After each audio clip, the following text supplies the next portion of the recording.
how a growth mindset leads to healthier relationships. So I mean, I think that's true. If you're not willing to grow in whatever relationship you're in, then like you're dying. and I think, you know, I think when you get married to somebody, for example, right? Like, I think your first year, maybe first couple of years, first few years, like, I think everybody strives or tries for that growth mindset.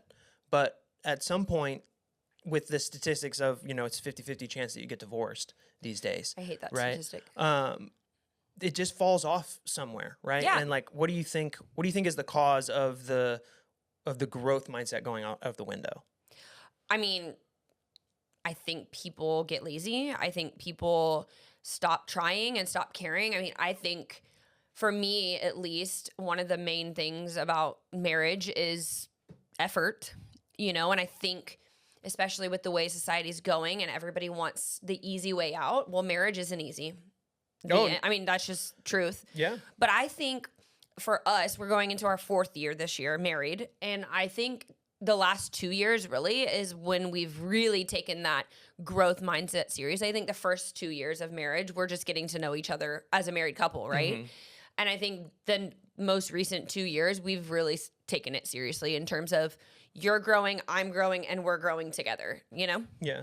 Well, and I'm glad you said that, because I feel like we have to individually grow absolutely first before we can actually grow together, because like I can learn something and overcome something and then like segue that into your being. Right. Whereas like if you just relied on me to do that for you, that's not, it's a one-sided kind of thing, and that would just not work out. Well, I think it's not even that you have to learn something individually first. I think it's you always have to be individually growing and also at the same time simultaneously growing together and growing separately. Because if you're not trying to improve your own self while improving your marriage, then it's kind of a flop. You know what I mean? Oh yeah, no, 100%. Like, and I think because if we're just trying to grow together, but we're not like taking reflection and moving forward with it, mm-hmm. then what's the point? You know, like we're just fake growing together. Right. You know what I mean? And I think, what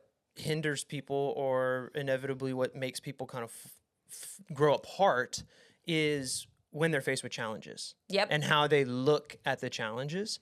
Like when you're faced with a challenge and you're like, well, this is too much, we just have to give up. You mean that kind of stuff? Yeah. So like in a growth mindset, if you look at your challenge as an opportunity rather than a challenge, that's how you can know that like, okay, I'm ready to face this in some way, shape, or form. Yeah, I mean, I think especially like in my own mental health, journey, when I see a challenge or I'm faced with a challenge, I look at it like, okay, what is God trying to teach me here? And how do I need to grow from this? There's obviously something I need to make a change to.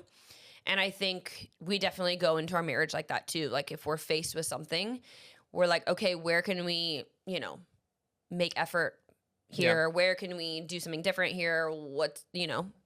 We're not looking at it like, oh my gosh, this is so terrible, we have to get divorced. Yeah. And I've said it on this podcast, I've said it amongst ourselves, friends, family, whatever, we're total opposites, right? But that 50-50, that I think makes us kind of a perfect couple. And I had a little quote here that says, a great marriage is not when a perfect couple comes together, but it's when an imperfect couple learns to enjoy their differences.